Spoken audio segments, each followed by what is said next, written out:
Yeah, I know. The writing was weak. It's nothing like the comics. There's a lack of action, and they used AI to create the opening credits. I just know I enjoyed the first episode of Secret Invasion, and that hill will die on me. Oh, I messed that up, didn't I?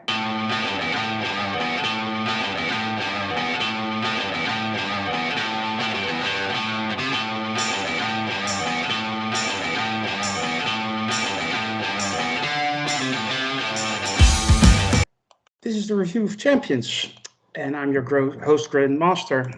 With me is a powerful panel made up of the finest champions Sakar has to offer. Let me introduce them to you. Voice only, back from the dead, I should say. Lokismom, how are you? I'm doing terrific, and everybody looks great, including Lord Deathman. Yeah, he just released you from Hades. So, Lord Deathman, how are you? I'm doing well, bodiless as ever. Great. I'm glad you're with us in spirit. And last but certainly not least, we have Merv, and you can see his beautiful face. Thank you. Thank you. Yes. Today we're going to talk about episode 1 called Resurrection of Secret Invasion, the new Marvel Studios Disney Plus show. But before we do, I want to ask you all to help us out. Like and share this video and subscribe to our channel. And if you really can't get enough of us, you can join us. Go to Sakar at sakar.freeforms.net, set up that account, get to know us, and yes, we even invite you to join us in our reviews or podcast. We would love to have you on the show. Consider this your final warning. After this point, the spoilers are incoming, so if you haven't seen this week's episode yet, do that first and check out our review then. Well, in the first episode of Secret Invasion, we go back to our friends, the Skrulls. Are they our friends? Well, I'm going to round the panel now with some quick thoughts, and I start with a question so they have an easy way in, and I'm going to start with Merv. Yeah, Merv. Merv, do you know that meme of the sweaty guy in a suit staring at a whiteboard full of pictures? And didn't the opening scene give that same vibe? And did they do that on purpose? Yeah, I don't know if you're talking about the "It's Always Sunny" one with Charlie in the background is all his line diagram of everything, but same vibe, yeah, for sure. That guy I thought was great. He has an amazing voice. I don't know if he does voice work, but his voiceover in the beginning was like phenomenal. And I'm like, have I ever heard this guy in anything before? Because just the sound of it was like, he has a voice for radio for sure. Even if he had a role in Game of Thrones, especially in season 2. Beric Targaryen, I think it was, Richard Dormer. Oh, is that who that was? Okay. Yeah, and he had he was the religious guy with the eye patch in Game of Thrones. That one. Right. Yeah. The guy who kept getting restracted. Okay. Yeah. I didn't even realize that was him. So funny that this episode is called Resurrection. Right. Yeah. But yeah, I thought he was great. I thought that was definitely the vibe right out of the gate was conspiracy theory and suspicion everywhere, and I thought that really set the tone for the whole episode, honestly. And some of the dialogue was a little bit ham-fisted, like I can't trust anyone, well, except for you, and that felt a little like too on the nose of a comment to make right before the fight sequence and whatnot. Mm-hmm. But overall, I thought the episode was really fun and really set a lot of the groundwork that we haven't had almost any groundwork for this. The Skrulls haven't been relevant since Captain Marvel, aside from a few end credit scenes that you don't even really know what they're doing or what they're up to, just that they exist. Mm-hmm. So I thought this episode was really great with a lot of groundwork and I didn't even feel the lack of action because I think the suspense in certain sequences like makes up for it in my brain. Like whenever there's a nice little cat and mouse chase sequence, like that feels like action to me because I'm so invested. So I had very few complaints about this episode. Okay, well, Mr. Lord Deathman, is Secret Invasion too strongly stacked cast-wise for the project that it is, a Disney Plus show? If you look at the cast, it's fantastic. I can't recall any MCU project with this much talent except the Avengers movies, maybe. I don't think it's too strongly stacked. You're right. There is a lot of, I don't want to say star power, but there's a lot of raw acting talent in this series. But since we're never going to see all of them together in the same room, or there's not going to be a final confrontation, I think where they all end up on the same battlefield, it's like getting these nice little snippets or showcases of different people's acting ability. You'll see Ben Mendelsohn sort of acting against Amelia Clark, and then you'll see Samuel L. Jackson sort of working with Olivia Colman. So you're absolutely right. They have stacked the deck to get as much good acting talent in this series as possible, but I don't think it's to the detriment of the show. I think that part is being handled fairly well. Mhm. What was your initial impression? Of course, later we have a deeper dive, but did you like this first episode, or do you agree the writing was a bit weak? I mean, I actually got that from you, so. Yeah, I was decidedly mixed on this episode, so I can't come out as bearish and say that I enjoyed it as much as some people, but I'm certainly not in the camp of people who are just kind of tearing it down for various arbitrary reasons. And to quickly go through some of the things that I was mixed on, I really found that I know what they're going for tonally in terms of trying to capture this espionage drama type feeling that goes with this show, but their choice of music cues don't really work with that genre. They're using, in some cases, some of the bigger bombastic Marvel music cues to kind of go with something that should be more subdued, a little closer to noir. There's some kind of tonal mismatching that they're doing. There's also what I would call fairly weak writing. And with the espionage drama in particular, the writing really is what makes those types of shows and movies work. You have to have people who can kind of capture the jargon, but also sort of bring out the inner landscape of the characters without them having to do too much acting.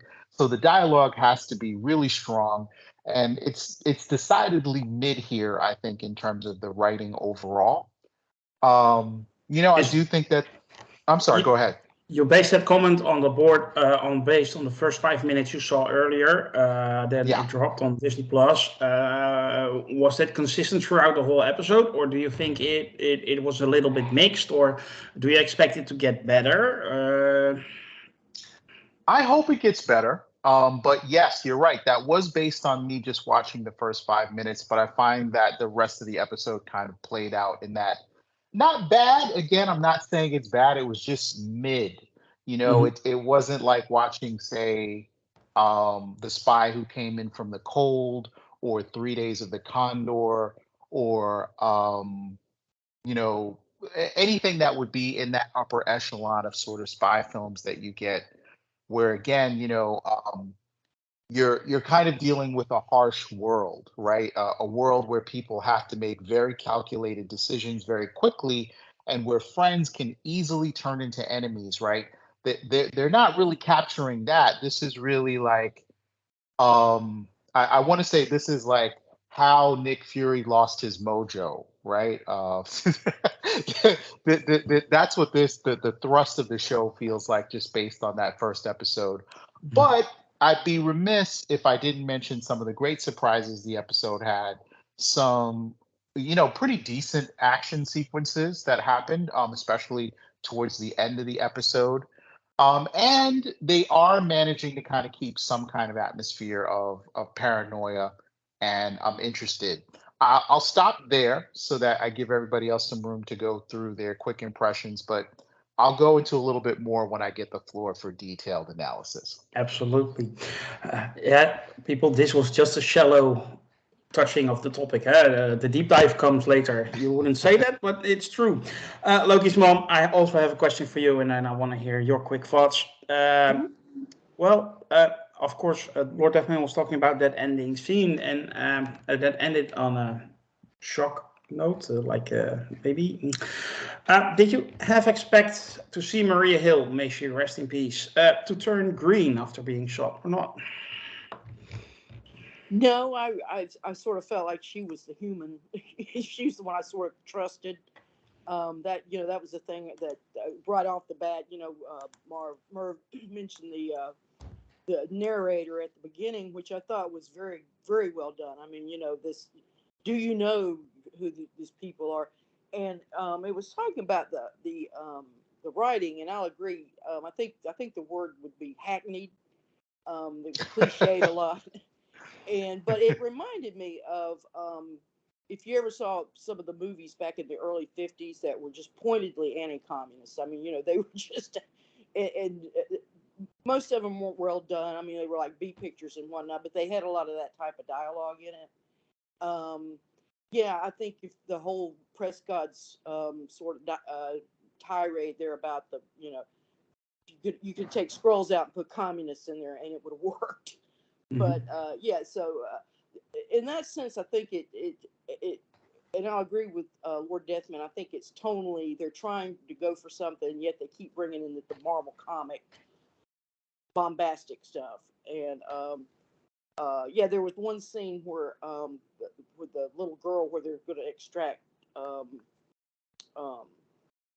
Nick Fury, and the little ball comes. He's walking through the streets in Moscow, and then this ball comes bouncing, and it was just right out of The Third Man. If you've seen the great movie from the 1950s with Orson Welles and Joseph Cotten, there's a scene where that right before something very important in that movie happens, there's a ball comes bouncing through to a dark street. Yeah, so Maria Hill, yeah, that was a shocker. And I just, yeah, we'll see. Maybe, who knows? It's first episode, and you know how Marvel is, so I'm not going to bury her just yet. But yeah, I was a little confused in the beginning. I actually had to watch this episode over again to sort of, because there's a lot going on. I mean, a whole lot. And it jumps around a bit, and I was pretty impressed with it. I'll agree there's problems with it, but there was enough to keep me going with it, and yeah. Okay, well, for me, I already said so. I really enjoyed the episode. I'm a guy who doesn't watch Marvel for the action. I watch it for the universe and for the characters interacting and developments and stuff like that, and the messages they put in their projects. And I really enjoyed this episode for what it was. So yeah, Lord Deathman, did you spot a scroll? Did I spot a scroll that? And of course, not the ones that were revealed. Like right. No. I totally know what you're. And that's why I couldn't completely say, oh, I totally didn't like the series, because there's still an element. At least there's a little bit of fun in terms of, hey, maybe someone that I've seen in this episode is a Skrull. But I have to say, in all fairness, I did not spot anyone that I do think is a Skrull that wasn't outed on the show already. So if someone does turn out to be a Skrull who was in this first episode later on, then I will genuinely be surprised, because I don't think that there was anyone that sort of gave themselves away so far as being a Skrull. Well, now you can rant about what you didn't like and praise what you did like. So let's go. Yeah. Again, this is not to be overly negative. I've seen a lot of people sort of well, first off, I'm just going to do a little bit of quick context. I think the number one reason that people don't like this show, if they don't like it, is because it really isn't anything like the comic book. And the comic book really had a lot of superheroes in it. And they have said from day one that this is really a story about Nick Fury, and it's not about getting the Avenger of the Day in here or a group of superheroes. I have to be probably in the 0.1 percentile of comic book fans that was not really a huge fan of the Secret Invasion sort of storyline when it came out in the comic books. I didn't hate it, but I do think it was like an extraordinary marketing campaign in the comic book world for a story that just turned out to be a Scooby-Doo style. Who's the Skrull of this month? Like this month it was Elektra. Next month we're going to out somebody else. But the invasion itself, that the invasion part of Secret Invasion, doesn't really amount to much by the end of that story. The Skrulls don't really have a real motivation or what's going to happen after we take over Earth or why we're even doing it now. It was just like a cool kind of fun premise that, kind of got everybody around the campfire. Totally dig that, but I feel it was, I guess the word I'm looking for is shallow as a story goes. But I kind of like the premise of this TV show. You kind of you have Gravik standing out as this kind of I don't want to say a Castro-esque figure, but definitely a rebel leader. And I get that this gives them purpose. Like they've been made these promises for 30 years, nothing has come of it. And now they're radicalized. That makes sense as a point of drama. So I'm really into that. I'm very curious about the Gravik character, and I think Ben Kingsley Nadir did a fantastic job of just telegraphing a lot of casual brutality and violence in minimal in a minimal and economic performance. But where they're really going wrong, and again, as a connoisseur of the genre, as someone who's kind of read a lot of fiction about spies, I'm not saying this has to be Le Carrère and we're in the deep weeds of spycraft, but every spy story that's really good usually has a mystery that goes with it, right? You almost get lost in all the twists and turns, and you're never sure of what game it is you're playing by the time you get to the end of the story. So if you take something like 3 Days of the Condor, De Niro, Redford never knows how big this conspiracy is or what exactly he's involved in until he gets to the end of the movie. And spoiler, it's elaborate war games that the CIA has been playing, and he got caught up in it. So there's always this feeling of you getting caught up in the drama of the espionage, not knowing what the top of this mountain looks like as you try to scale it. But here it's really pat. You know what's going on with Gravik. There's no mystery in terms of why the Skrulls want to take over. They've immediately set that premise up. So now, again, on the negative side, this is Skrull of the Week, right? Every week we're going to find out somebody that we thought and trusted was, and I don't know why people get so excited about that idea. I'm trying really, as someone who's a creative, I'm like, wow, what am I missing? Am I going to write the worst books in the world that no one ever reads? Because I just don't get the kind of Scooby-Doo, let's take his mask off and damn you kids. It really isn't much more than that. But what they did right, to conclude this rant, is I think they have the atmosphere going well here. I think, the way they're shooting things, the way they're lighting things, the way conversations are staged, it does really evoke the genre in a way that's convincing.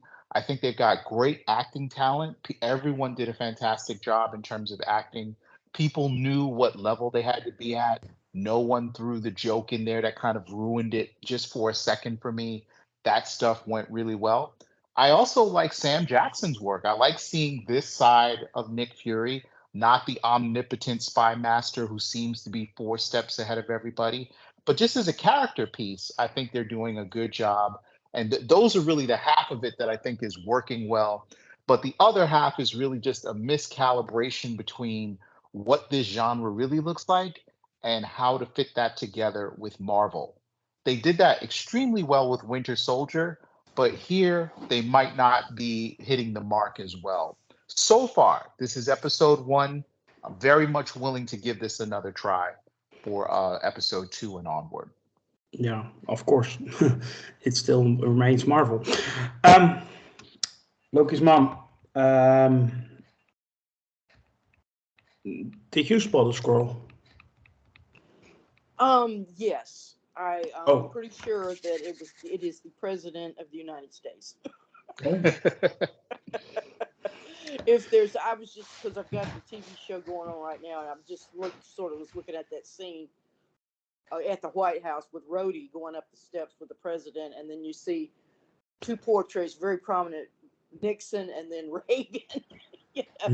So yeah, all the lizard people. I think it's sort of tying in a little bit to a urban legend conspiracy theory meme that some people do take seriously, unfortunately. With these people have infiltrated us for decades and decades, and and whatever. We'll see how if they really touch on that a lot in the series. I think they will. But anyway, yeah. What else? What was the other question? Your likes and dislikes. You can rant, you can praise, whatever you want. But I want to throw at least in. We know Rhodey isn't a Skrull because he's the only MCU character who got an MRI, and they would have spotted him. Yeah, I totally agree. Rhodey's not a Skrull. Yeah, but the president, I'm pretty sure on that one. But anyway, we'll see. It's likes and dislikes. Yeah, like I say, I already touched on it a little bit, and like I said, I agree with Lord Deathman. I think tonally, just the style, it's not really mixing quite as well as it could, kind of evoke that atmosphere. But maybe we're judging it a little harshly. Let's think not in terms of movies, that espionage movies, and a lot of great ones out there. 3 Days of the Condor is one of them. But think about the TV shows that did that, and how well is this matching up to, say, the old Mission Impossible TV show or something that was a little more, I can't really think. We don't have Taylor one with this. He can name them all off right off the top of his head, but there were a lot back in the 60s, when the spy genres and all that were very popular. And there's maybe I don't know. No, I was going to say maybe they're trying to put in a little bit of James Bond, but I don't see that. No, that's not part of it. Yeah. My likes, the cast, absolutely. I mean, you got Ben Mendelsohn back, and then the great Sam Jackson, and then Olivia Cole. I think she's a great addition. I like the scene where she's Nixon in her office, and I'm not sure what he does with that owl. The owl, he sort of flips that little owl to turn on the camera. But she has on this very striking red, just scarlet red pantsuit in that sort of wood paneled room. And I think she's sort of like maybe not Smiley, or one of the characters from the John Le Carré novels or something like that. Maybe she's sort of that character. So yeah, the action. I thought the action sequences. I thought as far as it was pacing was good for me. There was one good action scene in the beginning. You had a big fight scene with Talos and whoever the guy was. The guy who was had the bomb. I guess that's who it was. Mm-hmm. And then we had that just dynamic scene at the end where it was just a chase trying to get to the following that backpack with the whatever through the crowds, and then of course it's just the bombs go off at the end. As far as action wise, I didn't have any problem at all with it. Yeah, people say it lacks action a bit. It's a bit slow paced, and there's not much going on. But I disagree, by the way. But that's what people say. Yeah. As far as I like I say, I'm pleased with the action so far. And it's a lot more violent. I was kind of surprised at that. They've really started adding in some stuff. So, this is Disney. And it was pretty, spot on, like shot right in the chest, and it was pretty rough. Yeah. Yeah, I found out there's a big community of Maria Hill stands out there. I didn't know they existed.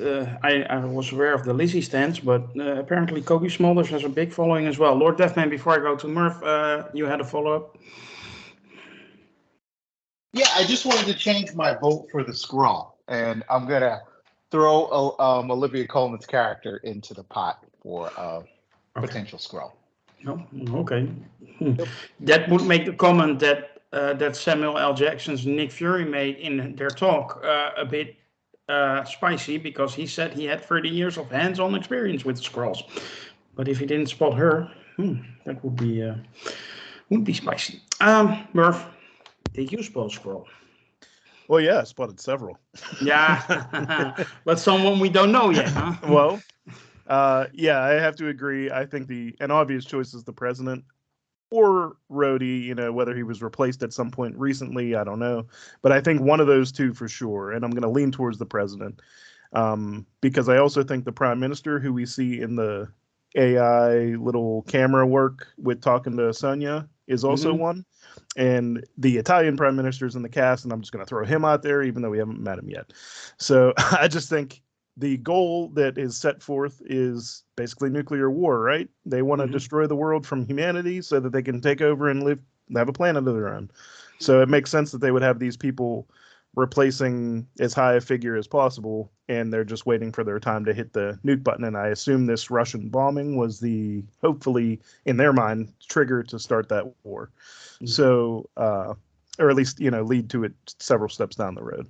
But yeah, I have to also throw it out there that there's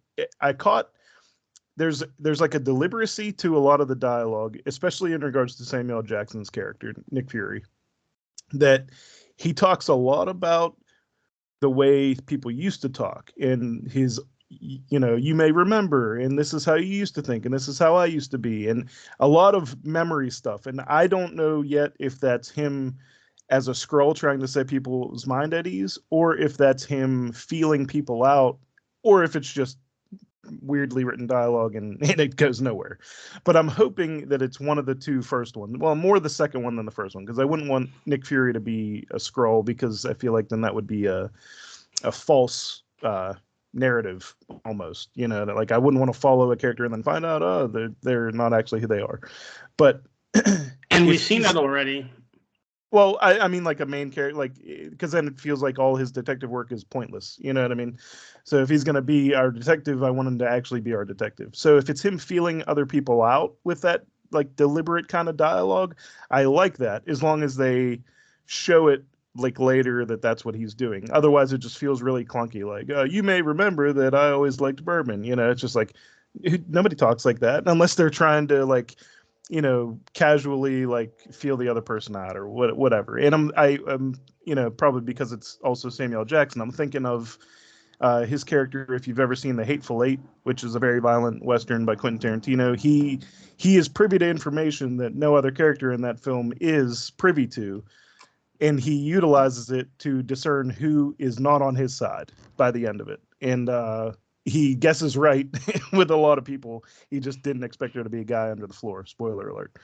But so yeah, as far as likes and dislikes, I really like the pacing. I have to agree with that.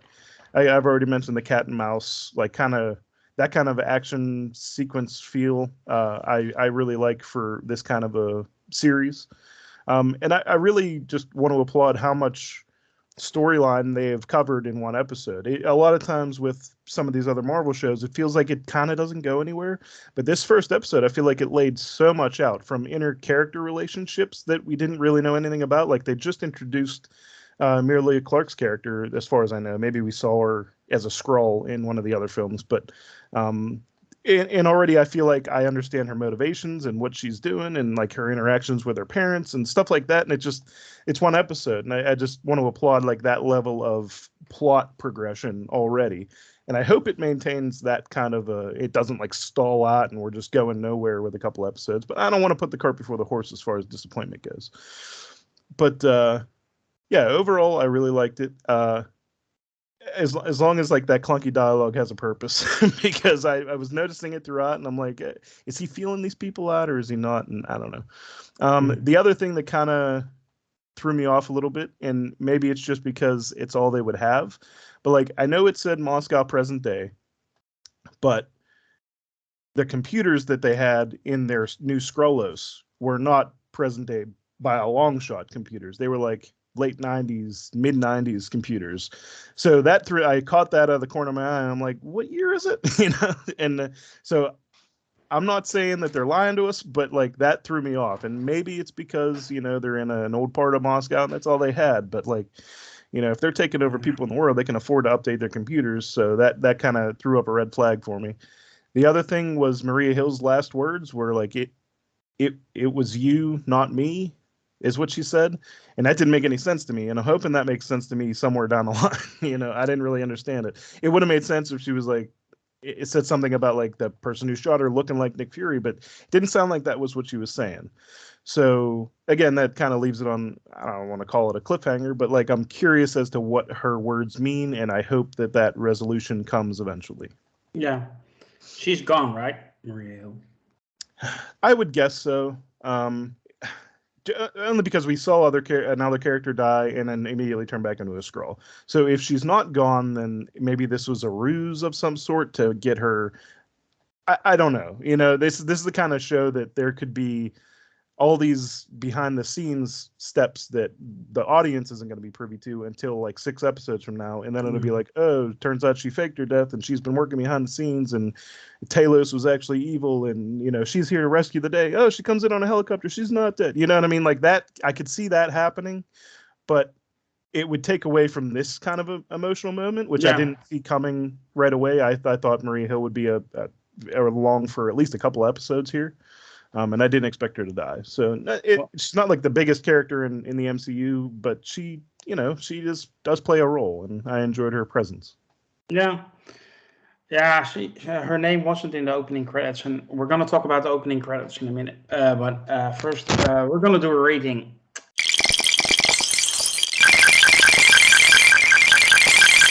And I'm going to start with 1 out of 10 rating. It's as simple as that. So, Lokismom, you're up first. Can I have your rating?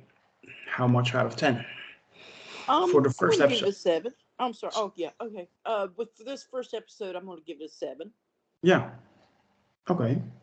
I can see that. Merv? I'm going to go big. I'm going to go 9 out of 10 because I think this might be my favorite first episode of a series since maybe Moon Knight. And I hope it doesn't peter out the way I thought Moon Knight did, but Moon Knight caught me the same way this one caught me, where I was like really heavily invested.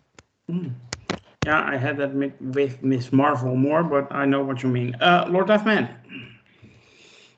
Yeah, I'm going to give this first episode a 7 because I really do think that while I did feel that there were a couple of missteps in terms of tonal calibration, overall, they did manage to sort of, as Merv pointed out, set up a lot of story that is very promising.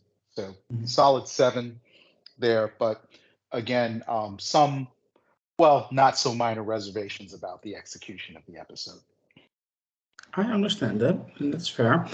I'm gonna go 8 out of 10. I really enjoyed this episode for what it was. I see that there are problems with it. Of course, I see that, but overall, I thought it was great, and I really enjoyed it.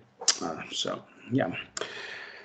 Well, we're not skipping that controversy that has been stirred up online after it became news that Marvel Studios used AI to generate the opening credits. Of course, there are multiple angles to look at this. I mean, on one side, technology has been replacing human labor for centuries. On the other side, there's writer strikes going on. VFX companies have been underpaid and overpressured for years now. And, well, AI basically does basis work on what others have created in the past. So it's not grabbing it out of thin air. So, but luckily I don't have to be the judge here. I have a great selection of minds here to help us guide through these dark times on the internet. And Lord Deathman, I know you're eager to talk about this, so I want to give you the floor. Well, thank you, sir. Out of respect for my fellow champions, I'm going to try to make this really quick. That was my intention. Well, I don't think it's a secret that I think a lot of the fear-mongering that's going on around AI is probably just a lot of media sensationalism. I don't think at its current level, AI is much more than what we put into it is what we're going to get out of it. So I'm not seeing these like Skynet Terminator level narratives of, we're all doomed and it's an existential threat. What I see, I guess, in my mind is glorified autocomplete, But that being said, I kind of like the idea that they took a stab at doing this with AI for the opening titles. That's my take on it. It did have this look of sort of coming out of Midjourney or Dolly or any of the really popular AI art generation tools you might see. It kind of did have that signature to it, but I don't know if that was intentional. And I've done a lot of follow-up reading on this because I was concerned too. I don't want an artist to sort of lose their job because now we're making our opening credits with AI. But the studio that did the work said no, nobody did lose a job. It's just we had the same artist who would normally have executed this by hand, sort of work with the storytelling team to put in prompts to generate these images. So it's just a difference in tooling for me, and not necessarily that, oh my God, the humans have been moved aside. So Yeah. my take is a little bit, this is a controversy. Lokismom. I mean, Disney used to have like people working on animated movies, and they had to draw everything by hand. Later, they started to use computers, but it's still animation. It's still artists. Now they use AI. Is there so much of a difference, or are you really scared that we get like computer-generated art for the rest of our lives? Well, I wasn't aware of the controversy, but I did sort of read up a little bit on it after I found out about it. My thoughts on it. We've had CGI here for quite a while, and it's taken over a lot. I mean, what used to be they had to set up and do. They actually had to go out and on a set and set these things up somehow to make. They can just do it with a green screen now. But it has enhanced what we see. I mean, I was the series that came out of on HBO, the Last of Us. I was just really impressed with how the CGI worked, how they set up the background when they were in Boston, and if you've seen it, but because how else are you going to do it? I mean, you can make it look on a movie set, and it's only just going to look so good. It's still going to look like a movie set. Or you can go to some set that's already blown up or whatever and do it there. But all that stuff is expensive, and these movies are getting where everybody wants more and more bells and whistles, and they want the CGI, they want that beautiful, and it's impressive. And yeah, I go to the movies to see that, the Marvel pictures to see that, so I could get that full effect. As far as the opening credits for this show, I thought they were kind of, yeah. I remember even before I realized I had seen the show last week or a couple days ago, and before I realized this was going on, or it had been CGI or had been AI, and I remember it was like, oh, this is kind of creepy, and kind of there was just that uncanny feeling to it that this wasn't natural. Even with CGI, though, you have to remember that there's going to be an artist. There's going to be a team of artists who are going to have to storyboard that out. They're going to have to. They're what's in their brain is going to go on paper, and then the computer experts are going to come in and then digitalize it and do it that way. So you still have the artist process, but it's still very, very expensive. So I think it's going to be a trade-off. The big worry, though, is if as AI is, they're going to just be able to just eliminate actors and altogether, and people like. I mean, if you take it to its rational end, why wouldn't you can have John Wayne looking just like John Wayne on every TV and movie screen that we can remember, looking just like that, and acting like that. So I think that's we're gonna have to figure out a way to accommodate it, and yet not lose the human element. Yeah, well, I'm gonna throw two things in here, and then I'm gonna move on to Merv. But these thoughts came into my head while you were talking. One, the creepy feel of the opening credits actually fits with the tone of the show. That's at least the vibe they want to give off. And second of all, I think it's a bit ironic. You get a whole controversy of AI generated opening credits while you have like CGI generated characters show up in a movie that are long dead already and didn't even want this kind of stuff to happen to them. In another studio's movie that came out just last week. So